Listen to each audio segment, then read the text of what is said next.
Let me begin where the skeptic always begins. The modern world will tell you this: feelings are unreliable. Love is chemistry. Attachment is evolutionary strategy. And any suggestion that God has something to say about the stirrings of a human heart is, at best, wishful projection and, at worst, intellectual embarrassment.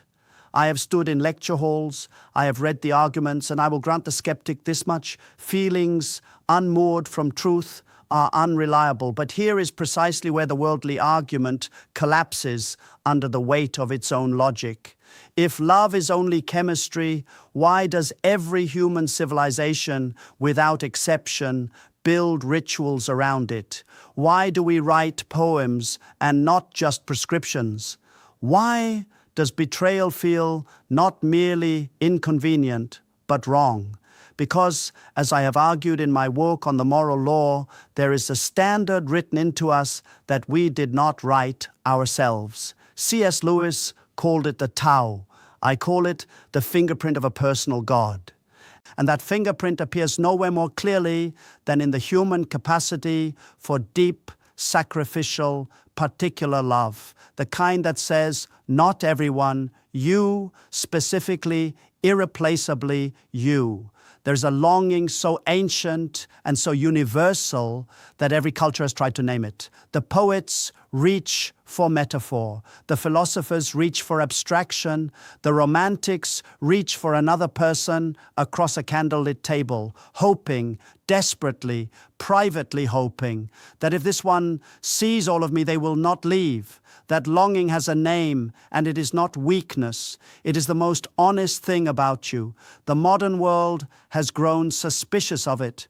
We are trained from adolescence to curate ourselves, to present the edited version, the highlight reel, the self that has already processed its damage and arrived composed and competent on the other side. Vulnerability, the culture whispers, is liability. To be truly known is to hand someone a weapon, and so we love at a safe distance, in carefully managed doses, always keeping one foot near the door. But here is what the gospel refuses to allow. It refuses to let that arrangement stand as love at all. Consider what the Christian story actually claims. It does not claim that God loved humanity after we sorted ourselves out. It does not claim He waited for the presentable version.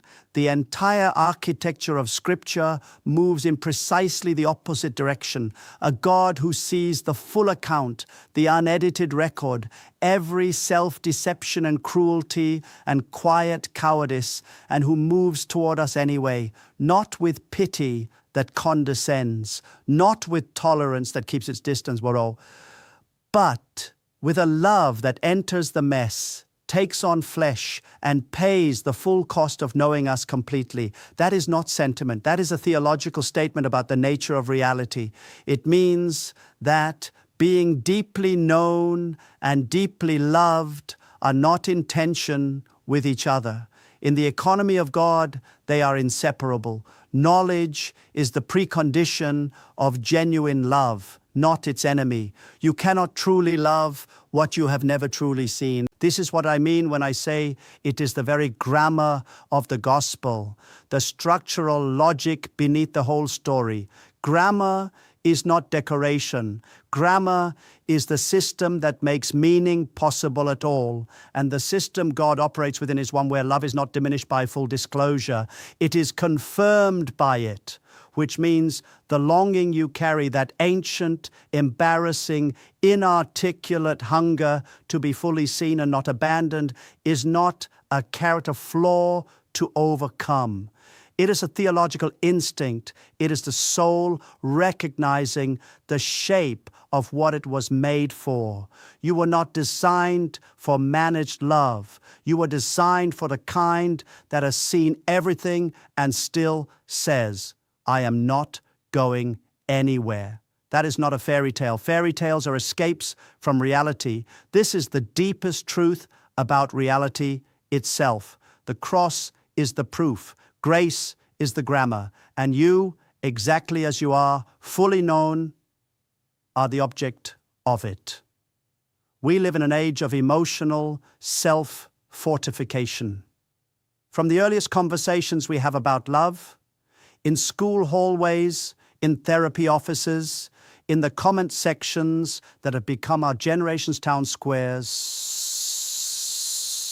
the consistent counsel is the same.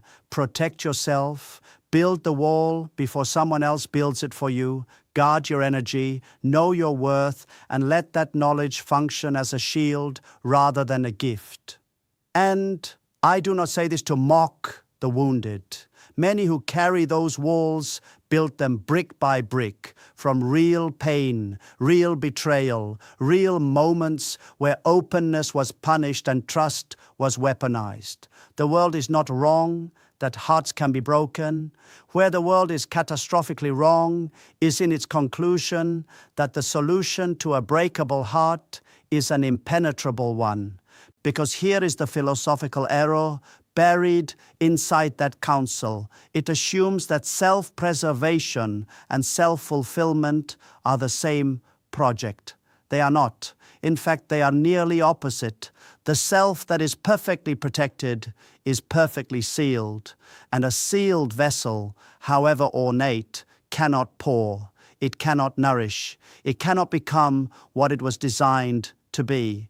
You do not protect a lamp by never lighting it. You only guarantee that no one will ever see by it. God's vision of the human heart is scandalously different. Throughout Scripture, the posture that precedes blessing is never armoring, it is opening. Abraham leaving the only land he knew, Ruth crossing into a foreign people, Mary saying yes to a calling that made no social sense and came at tremendous personal cost. The surrendered heart is not a naive heart. It is not a heart without discernment or without grief. It is a heart that has made a decision about what it ultimately trusts, not its own defenses, but the sovereignty of the one who made it. This is the distinction the world cannot grasp, because the world has no category for it. Surrender in the secular imagination is defeat. In the kingdom imagination, surrender is the precondition of fruitfulness. It is the ground being broken open so that something can grow. The grain of wheat that falls into the earth and dies, that is not a tragedy in the Gospel of John. That is the only path to abundance. When you hold your heart with an open hand before God, you are not being careless with it. You are actually placing it in the only hands strong enough to guard it well and purposeful enough to use it rightly. You are acknowledging what pride refuses to acknowledge, that you were not designed to be your own protector. You were designed to be a giver, a receiver, a conduit of something far larger than your own emotional risk management. The surrendered heart does not love less carefully, it loves more completely, because it has stopped spending its energy on walls and started spending it on the people standing just outside them. We have been taught from the time we were old enough to be hurt that the solution to pain is armor. Build the wall higher, disclose less, need no one. The culture around us has elevated self-sufficiency to a virtue so thoroughly that we now mistake emotional fortification for emotional maturity. A person who needs nothing, we are told, is a person who cannot be broken. And in a world that mistakes brokenness for failure, that sounds like wisdom. But it is not wisdom. It is a very sophisticated, very respectable form of fear. Consider what vulnerability actually is, stripped of the therapeutic language that has both popularized and cheapened it. Vulnerability is the condition of being genuinely open, open to being known in the places you have worked hardest to conceal, open to receiving what another person offers without first calculating whether you can afford the cost, open to the terrifying possibility that the truth of who you are might be met not with contempt, but with grace. That is not weakness. That is one of the most demanding acts a human being can perform. Weakness is the refusal to try. Vulnerability is the courage to try, knowing you might fail. Now press deeper. Why does divine love require this posture? Because God, by his very nature, does not force entry. He does not override the locked room. In one of the most striking images in all of Scripture, he stands at the door and knocks. He does not pick the lock, does not tear the hinges from the frame. And this means that a heart fully armored, a soul resolved to need nothing and risk nothing, is a heart that has, however unintentionally, posted a sign that reads, "No room here, not for love, not even for love himself." I have argued elsewhere that the moral law written into human nature is not a burden, but a blueprint, a map of the kind of creature we actually are, rather than the self-sufficient one we imagine ourselves to be. And embedded in that blueprint is the unmistakable truth that we are constitutively relational. We are not made to be complete alone. The longing you feel when you suppress vulnerability, that quiet ache, that persistent sense that something essential is going untouched, is not a design flaw. It is the blueprint asserting itself against your resistance. And here is what I want you to understand with absolute clarity. The moment you lower the wall, not recklessly, not without discernment, but genuinely in faith, before God and before the right person, that is precisely the moment divine love has room to move. The wound you feared would destroy you becomes the very aperture through which grace enters. The admission you dreaded becomes the foundation on which something real can finally be built. Vulnerability does not invite harm. Practiced rightly, anchored in truth, it invites the only thing strong enough to heal us, a love that was itself willing to be pierced. We have been sold a counterfeit. From the earliest age, culture hands us a picture of joy that looks something like this. Two people, no conflict, no silence, no cost, just warmth and ease stretching into an indefinite future. And when the warmth cools, when the silence arrives, when the cost becomes visible, we conclude that joy has left the building. We conclude that something has gone wrong. We reach for the exit. But this is a catastrophic misreading of what joy actually is. And I want to dismantle it carefully because the error is not merely sentimental, it is theological, and it does real damage to real lives.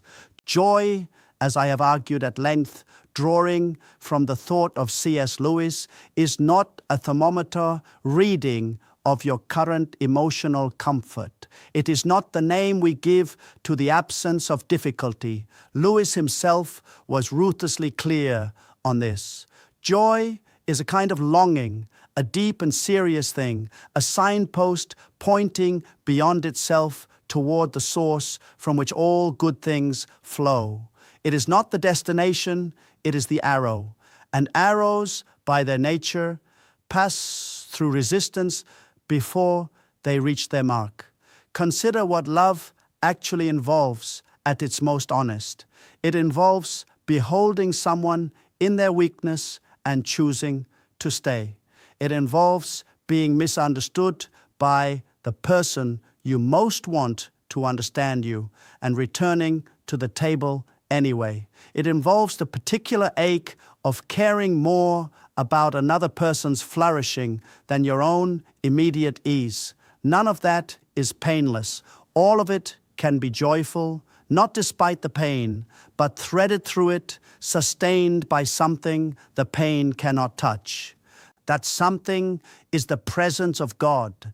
This is the crucial move the secular account of love simply cannot make. If love is only neurochemistry, then suffering within it is pure loss. There is no redemptive logic available, no framework in which the hard seasons mean anything beyond endurance. But the Christian understanding of love is structured entirely differently. It is modeled on a love that went to a cross. It is shaped by the pattern of a God who did not stand at a safe distance from human pain, but descended into it, inhabited it, and transformed it from within. This means that when you love someone and it costs you, when you sit with them in their grief, when you speak truth they did not want to hear, when you remain faithful through seasons that feel like winter without end, you are not experiencing the failure of joy. You are experiencing its deepest register. You are participating in the very nature of the God who is love and who has never once been without joy, even in the moments that bore the full weight of human sorrow. Joy, then, is not something you lose when love becomes difficult. It is what remains when everything superficial has been burned away. It is the bedrock, and the Christian who understands this does not run from the cost of love. They recognize it as the ground on which the truest joy is found. There is something that happens the moment you are betrayed by someone you trusted. Something beyond disappointment, beyond inconvenience, beyond the rational calculus of loss. Something rises in you, hot, immediate, and utterly certain, that says this was wrong, not merely unfortunate, not merely suboptimal, wrong. And that word, that instinctive moral verdict, is more philosophically significant than most people ever stop to consider. Where did it come from? You did not learn it from a textbook. No one sat you down as a child and taught you the theorem that says broken promises constitute a moral violation. You simply knew, the way you know your own name, the way you know up from down. The ancient thinkers called it natural law. Paul, writing to the Romans, described it as the law written not on tablets of stone, but on the tablets of human hearts, a law that causes the conscience to bear witness, alternately accusing or excusing, even in those who have never read a line of Scripture. This is the foundation, this interior moral architecture present across every civilization, every continent, every century, is the reason we can say with conviction that love without truth is not love at all. Not because love is cold or legal or contractual, but because love, real love, makes claims, it makes promises, it assumes the existence of a standard by which faithfulness can be measured and betrayal can be condemned. The moment you strip away truth from love, you do not liberate love, you dissolve it. What remains is appetite dressed in sentimental language. The culture around us has been conducting that experiment for several decades now, and the results are not encouraging. We were promised that love without binding commitments would mean more freedom, more authenticity, more joy. What we got instead was a generation of people who are deeply connected to everything and genuinely known by almost no one.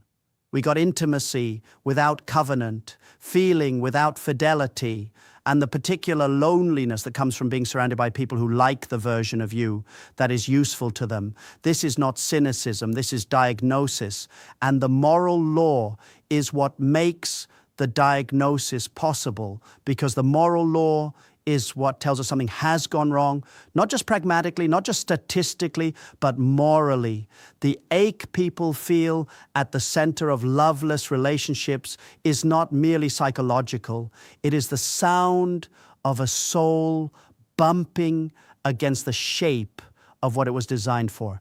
And here is the profound hope in all of this. If the moral law is written on every heart, then the longing for love that is true, faithful, honest, sacrificially particular is not a religious imposition. It is a human inheritance. It is God refusing to leave us without a witness, even in our most secular moments, even in our most cynical hours. The law endures, and so does the love it points us toward. There is a particular exhaustion that no one talks about honestly enough, and it is the exhaustion of trying to be lovable, not of being loved, but of performing the version of yourself you believe will earn it. We live in an age that has turned the self into a brand, the relationship into a transaction, and intimacy into a negotiation where both parties are quietly keeping score. And the tragedy is not that people are cruel. The tragedy is that most of them are simply tired of auditioning for a role they were never meant to play in the first place. This is the performance trap, and it is not new. What is new is how thoroughly our culture has baptized it as wisdom. We are told to lead with our strengths, to manage our image, to reveal ourselves in careful, strategic doses so as not to overwhelm or repel the other person. There is a kernel of prudence in that, I will grant it. But when caution hardens into a permanent policy of self-concealment, it does not protect the relationship.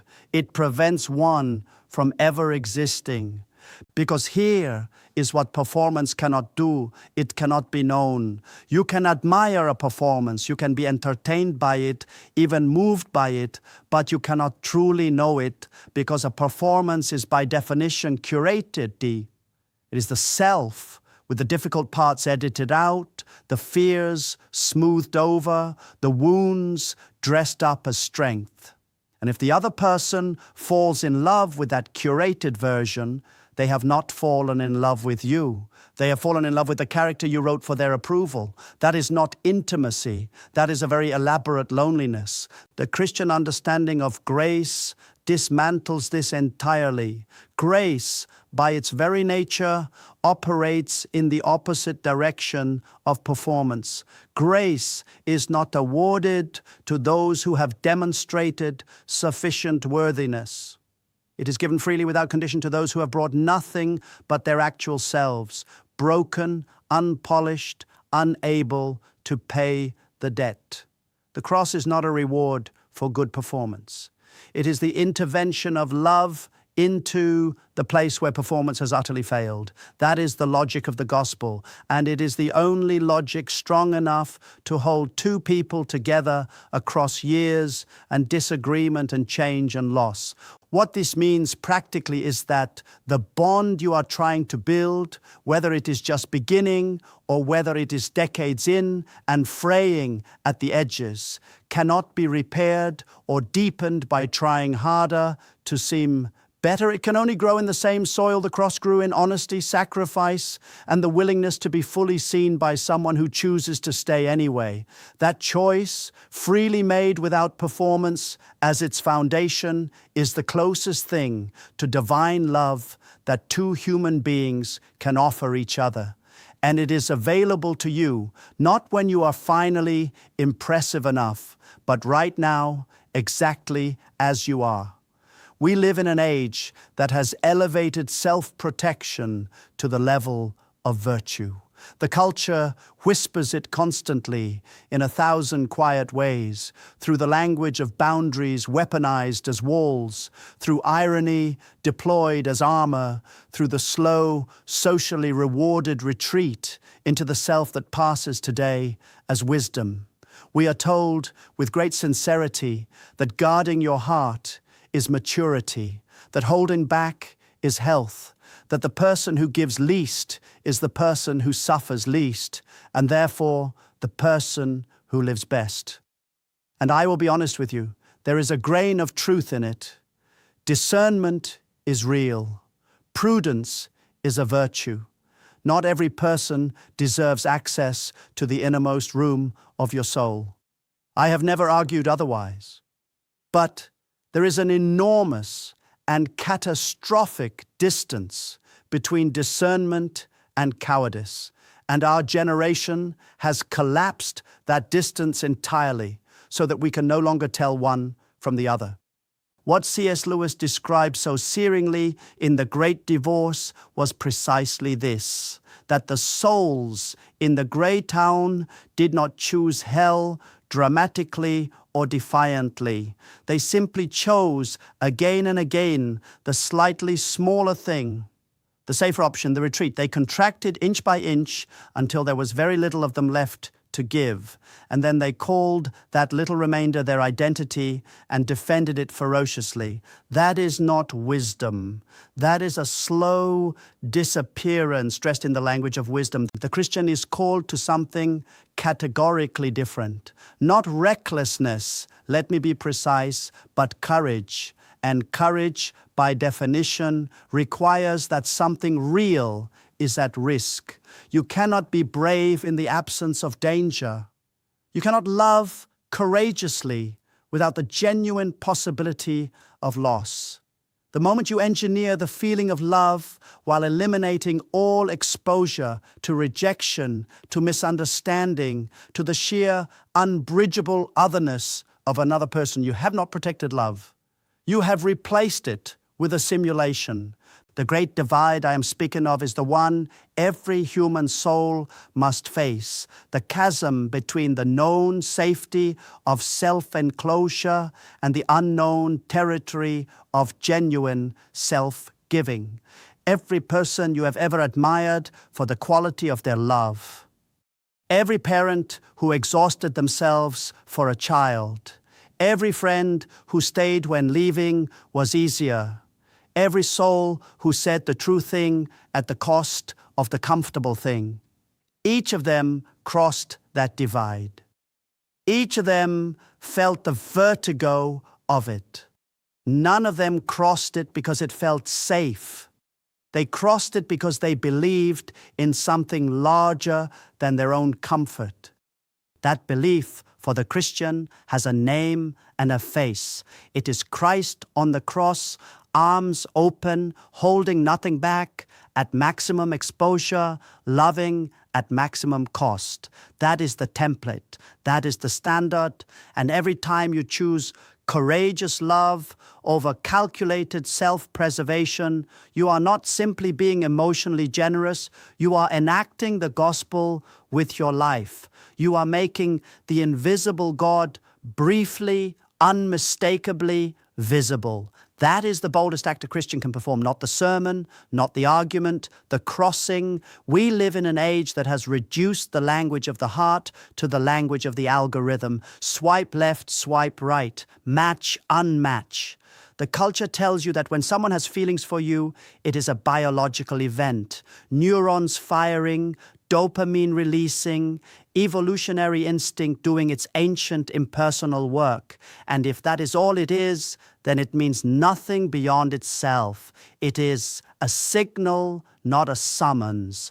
But I want you to think carefully about what it means when God, the God who numbers the hairs on your head and marks the falling of every sparrow, draws your attention to the fact that a specific soul, in the full complexity of their interior life, has developed deep feelings for you and is carrying them toward you like a lamp through a darkened hallway.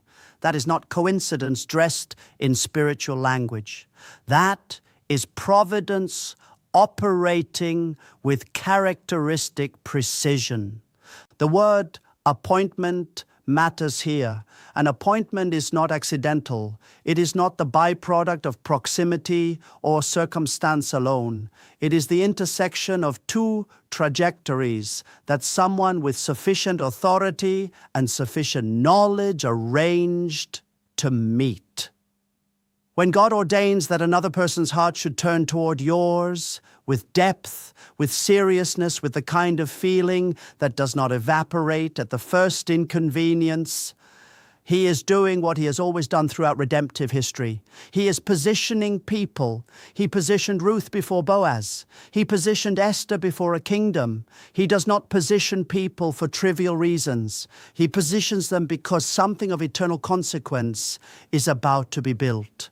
This means practically that the feelings this person carries are not merely their own. They have been cultivated in a soul that God made, shaped by a life that God permitted and directed towards you in a season that God designed.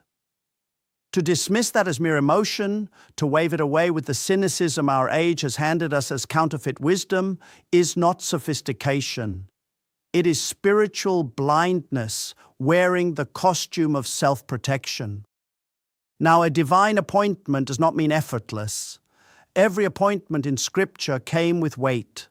The people God appointed to meet one another were invariably called to something, to courage, to surrender, to the terrifying and beautiful act of being known. The appointment is the beginning, not the resolution. It is the opening of a door, not the finished room.